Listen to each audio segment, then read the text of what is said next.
important, and I just wanted to get to interview her for the job that she does in our Navajo community, and I find it really important, especially during these times of this pandemic. So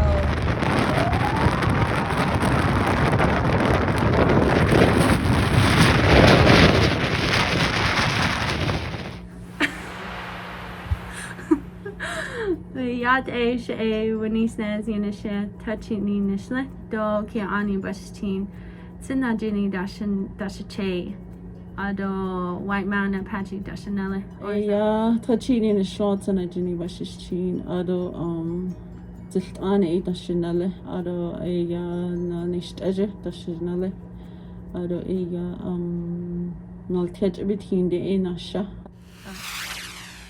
And my role with my job is my position is called Senior Health Educator. I also do administrative work with the Department of Health with Navajo Nation. And I'm bilingual, and I'm a translator with the local Crown Point Hospital. And my benefits with working with the Navajo Nation for the last 20 plus years, I have been introduced to community health, public health, emergency preparedness, and other fields in public health.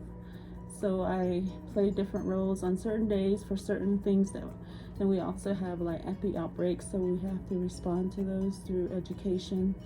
We do mass media and a lot of other school education, community health education, worksite education. So those are some of the goals that we do with my work for the last 10 years I have been here. So, and we're previously developing into like a region area with our work with the Navajo Department of Health, so that we're working on. And then the benefits with working with my community is I can relate to an elder, I can relate to a youth through language, through translation, certain words written in English, and we translate and talk about it in Navajo. So that's how we do a lot of our work, and a lot of it is public health, a lot of prevention, a lot of health promotion, information for our people, from chronic diseases to emergency preparedness, to be safe in their home. You more to get an education? What pushed you more to get an education? Okay. Yeah. I started school late. I started until I was like 7. Because my grandma needed a lot of help. So through school, I learned couldn't speak our own language, especially in the classrooms. We were told that in the dorms it was okay because we had dormates, I think they were called that. So they took care of us, and they spoke Navajo to us. But in the school, in the classrooms, in the hallways, we were in at lunchtime, we were told that we couldn't speak our language because when I was in middle school, I seen more Navajo teachers, and they were very influential. I learned a lot of stuff. They were our mentors all throughout the day, even in the evenings, because they would come by and visit us and do homework with us in the dorms. So that was when I learned that education was very important. But back home, it was totally different. Home, you can't read a book at home. You can't speak English at home. So those were her rules. All of us obeyed it. She said, when you're home, you don't speak English. You do your chores and you do what I say at home. Nothing is going to be anything about being done in English. She used to say that to us. We never had TV. We have anything with modern, even no books, no newspapers, nothing like that. She wouldn't allow that. So that's how it was.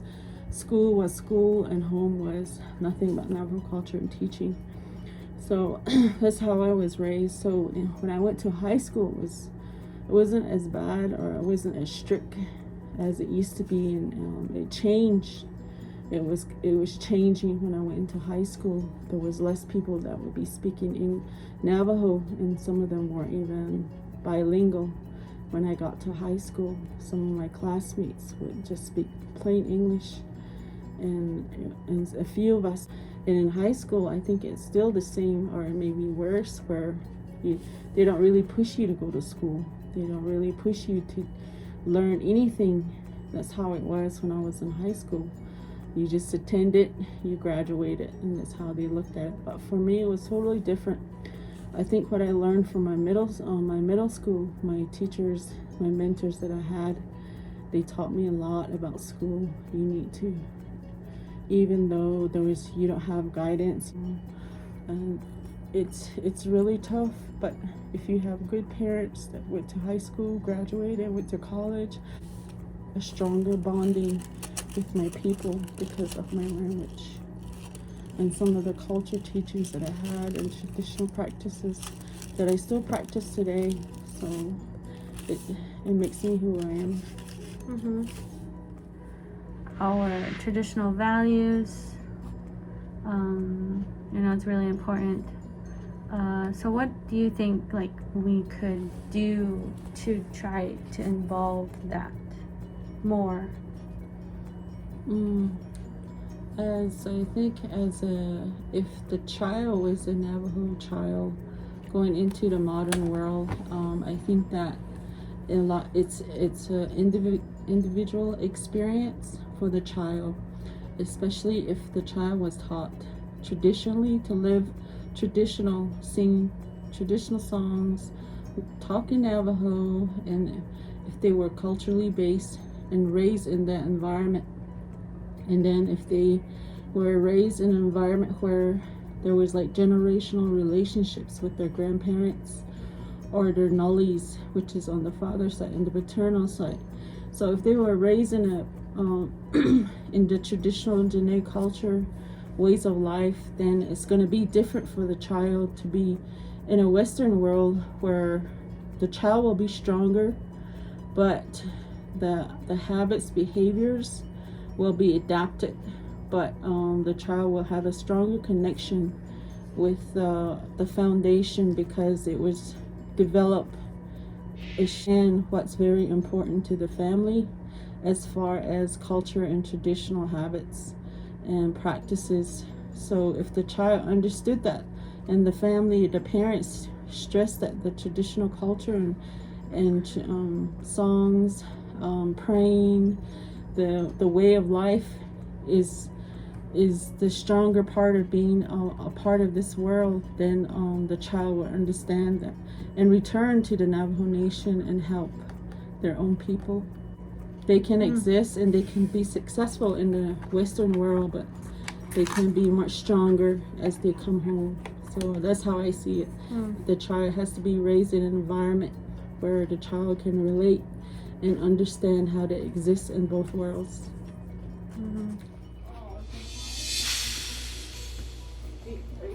So more language here, translation. That's cool. Well, I don't know if I can see it on the screen. Tushka.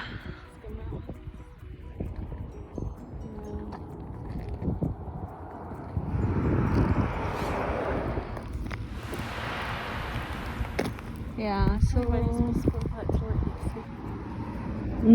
they're opening back up next week. Is that what you said? What do you think this pandemic has done to the Navajo community? Obviously the cases are high because right now in our area, over here in the Eastern Agency, a lot of the supplies that they get is not heat proof, like some of the foods that they get out there. They expire, they spoil, especially the fresh vegetables, fresh fruits and stuff. Those are not good. Any dry goods is good. Any canned goods that can last a long time is good. Nothing with refrigeration, Yeah. 20s. Those are the people that experienced it before But way back, there was no vehicles, there was no transportation. So they just kind of had to stay isolate in place, and it was familiar to them because they didn't have a transportation to go into town or buy goods or anything like that. But comparing it then to now is totally different. And people have transportation, they can get far, but just by driving a vehicle, and that was what they didn't understand, and how the virus would work. They didn't understand that, and it was hard for him to comprehend, to stay home. And you could donate to the Navajo Nation, and I'll put the link up too, because I like it.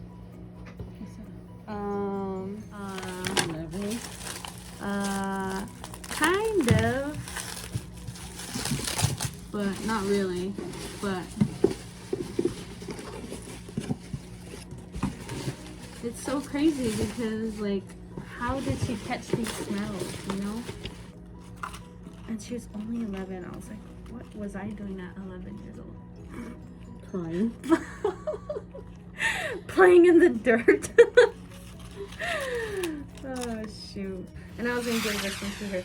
It's called Shima Rose Foam Wash. And the reason why I got this was because it reminded me of home. Let's talk about when you grew up. Like how you grew up, Mom. With our great grandma. With my grandma? Mm-hmm. With your grandma, I mean.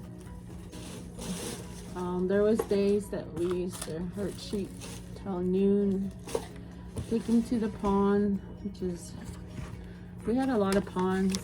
This was when I was probably young, probably in my early, I was like 7, 8, 9, 10, 11 years old during the summer.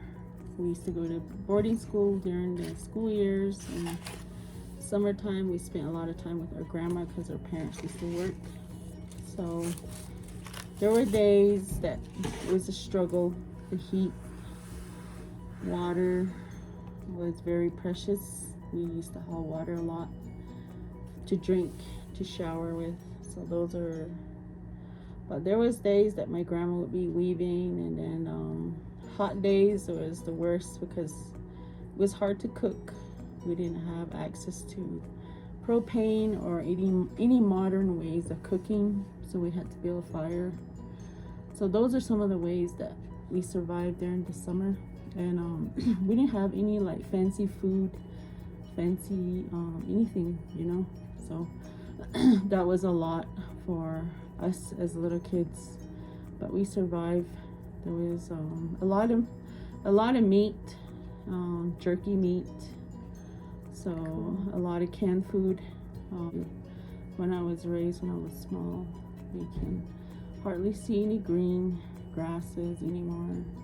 It's really dry. There's no more ponds. There's no more natural well where we used to get our natural water from. Just by going to the well, we used to get water. So those are some of the things that I miss sometimes, but those are the ways that I grew up until we went to boarding school. So it was totally different. Our eating habits was totally different from in the modern world compared to where we were raised. So we never had electricity. We never had running water.